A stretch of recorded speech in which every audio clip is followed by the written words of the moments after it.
So Bigg Boss midnight லைவில் வந்து பார்த்தீங்கன்னா அன்ஷிதா இந்த மாதிரி தான் பண்ணியிருக்காங்கன்ற மாதிரி பல உண்மைகளை ரயன் உடைக்கிறாரு. அதுக்கப்புறம் அன்ஷிதாவோட ஸ்ட்ராட்டஜியே இதுதான் அப்படின்ற மாதிரி ஜாக்லின் ஒரு பக்கம் உடைச்சிட்டு இருக்காங்க. அதுக்கப்புறம் சௌந்தர்யா இதை நீ பண்ணியிருந்தனா வேற மாதிரி இருந்திருக்கும் அப்படின்ற மாதிரி ஏகப்பட்ட டிஸ்கஷன் நடக்குது. அது எல்லாத்தையும் டீட்டெயிலாக பார்த்துருவோம். வணக்கம் மக்களே, நேஷனல் உச்சிலிருந்து உங்கள் மணிவண்ணன். சேனலுக்கு புதுசாக இருந்தீங்கன்னா சப்ஸ்கிரைப் பண்ணிடுங்க. ஸோ வீடியோ பார்க்குற அனைத்து நபர்களும் மறக்காமல் லைக்கை போட்டு வீடியோ பாருங்கள். பல பேர் வீடியோ பார்க்குறீங்க ஆனால் லைக்கை போட மாட்டீங்க. லைக்கை போட்டால் நல்லாயிருக்கும் மக்களே. ஸோ கார்டன் ஏரியாவில் ஒரு டிஸ்கஷன் நடக்குது. அப்போ ஜாக்லின் மற்றும் ரயான் சௌந்தர்யா பேசிகிட்டு இருக்கும்போது பார்த்தீங்கன்னா அதில் எனக்கு ஒரு டவுட் இருக்குது. அன்ஷிதா பொறுத்த வரையும் தீபக் அண்ணா வந்து அடித்தார், தலையில் அடித்தாருன்னு சொல்கிறாங்களே, அதே எனக்கு டவுட்டாக இருக்குது. அப்படி எதுவுமே நடந்த மாதிரி நான் பார்க்கல. அது ஏதோ ஓவர் இது பண்ண மாதிரி எனக்கு தோணுது. அது பட்டா மாதிரி எனக்கு தோணலைன்ற மாதிரி ஒரு பக்கம் ரயன் சொல்கிறாரு. நம்ம பார்க்கும்போதே வந்து தீபக் கல்லை தள்ளுறாரு, இந்த பக்கம் அடிப்படுது, இந்த பக்கம் இப்படி அதுவும் திரும்பிட்டாங்க. அப்படி எங்கே அடிப்படுதுன்னு எனக்கு தெரில மேபி.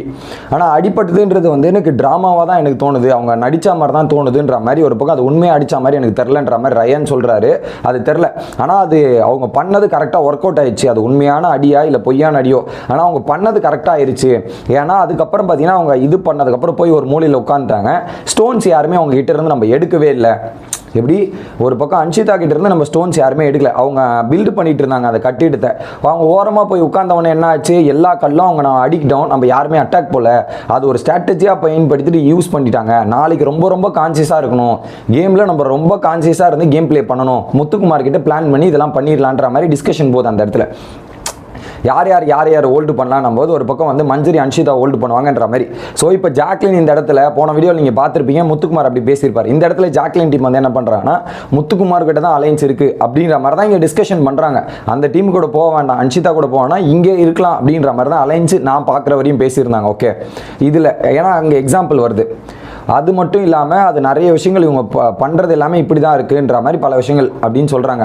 அப்போது சொல்கிறாங்க யாருக்கு உண்மையாக அடிப்படுது யாருக்கு பொய்யா அடிப்பதுன்னு எனக்கு சுத்தமாக தெரிலடா, ஆனால் ஒன்றா விழுறான், அதை எப்படி நான் நம்புறதுனே தெரிலன்னு சௌந்தர்யா பேசுகிறாங்க. அப்போது ஜாக்லின் வந்து சொல்கிறாங்க, நீ பல இடத்துல நோட்டீஸ் பண்ணிடலாம் சௌந்தர்யா, நீ தான் உன் கேமை வேஸ்ட் பண்ணிட்ட. விஷால் மற்றும் அருண் வந்து உங்களை காப்பாற்றுறதை விட அந்த டீமை காப்பாற்றுறது தான் அதிகமான முயற்சிகள்லாம் பண்ணிட்டு இருந்தாங்க. நீ தான் போய் தலையை கொடுத்து மாட்டிக்கிட்ட போல இருக்குது அப்படின்ற மாதிரி சொல்கிறாங்க. நீ யோசிச்சு பாரு, அன்ஷிதா செம்ம ஸ்பாட்டாக இந்த கேம் விளையாடி இருக்கா, முழுக்க ஸ்மார்ட். யோசிச்சு பாரு, அவங்க ரெண்டு பேர் நேத்துல இருந்தே கல்லை எடுக்கும்போது விஷால்னு கத்தோன்னா விஷால் வந்து டிஃபென்ஸ்க்கு வந்துடுறான், அவங்க ரெண்டு பேரும் காப்பாற்றுறான். இப்போ விஷால் டீமுக்கு எதனா ஒன்று பாதிப்புனா ஜெஃப்ரி மட்டும் தான் போராடுறது. இது வருது அன்ஷிதா பவித்ரா யாருமே போல, இவங்க மட்டும் தான் போய் காப்பாற்றுறாங்க. இந்த டீமுக்காக தான் அந்த 3 பேர்லாம் வந்து கேம் விளையாடுனாங்க. நீ தெளிவாக நோட்டீஸ் பண்ணா பாரு. சரி, இது ஒன்று.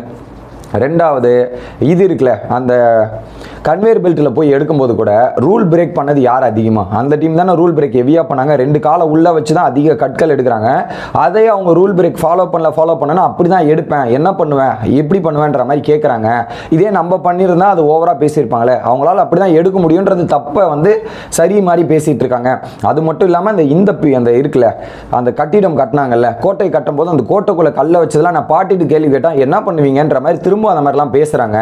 ஸோ ஏகப்பட்ட ஃபவுல்ஸ் விளையாடுறது அவங்க தான் போது ராயனும் சொல்கிறார், ஆமாம் நிறைய ஃபவுல் கேம் விளையாடிட்டு இருந்தாங்க, அப்பத்துலேருந்து எல்லா விஷயத்தையும் இப்படி தான் சொல்லிட்டு இருந்தாங்கன்னு சொல்கிறாங்க. இன்னொரு விஷயத்தையும் ஜாக்லின் சொல்கிறாங்க, ராணுவம் நடிக்கிறான்னு ஃபஸ்ட்டு சொன்னதே அவங்க தான், அதுக்கப்புறம் நீங்களாம் சொல்லியிருக்கீங்க. ஸோ எல்லா விதத்திலும் இவங்களோட பங்கு எல்லாமே இருக்குதோ அப்படின்ற மாதிரி எனக்கு தோணுதுன்ற மாதிரி ஜாக்லின் சொல்லிட்டு, அதில் ராணுவம் எனக்கு நடிக்கிற மாதிரி தெரியல, அவங்க உண்மையாக தான் இருந்த மாதிரி எனக்கு தோணுச்சு.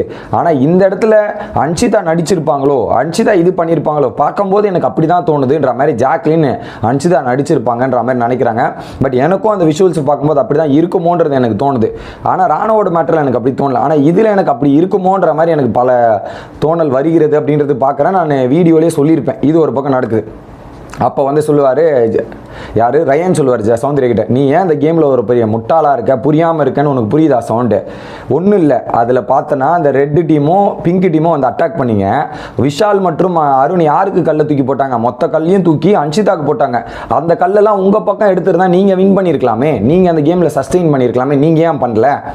ஸோ உங்ககிட்ட கல் கம்மியாக இருக்குது, பிக் பாஸ் சொன்னார்ல, அட்டாக் பண்ணி உங்கள் பிட்டில் எடுத்து வச்சிருக்கலாமே, உங்களோட ஏரியாவில் வச்சிருக்கலாமே, ஏன் அதை பண்ணலை? அதை பண்ணியிருந்தால் நீங்கள் ஜெயிச்சிருக்கலான்னு போது சௌந்தர்யா சொல்கிறாங்க, அது வந்து இல்லைடா எங்ககிட்ட லோவாக இருக்குது, ஸோ லோவாக இருக்கிறது அவங்க கிட்ட போய் நின்று இருக்கலாமே அப்படின்னு நாங்கள் நினச்சோம். அதுதான் தப்பு சவுண்டு, நீங்கள் அந்த இடத்துல உங்களுக்கு எடுத்து வச்சிருந்தீங்கன்னா நீங்கள் ஜெயிச்சிருப்பீங்க.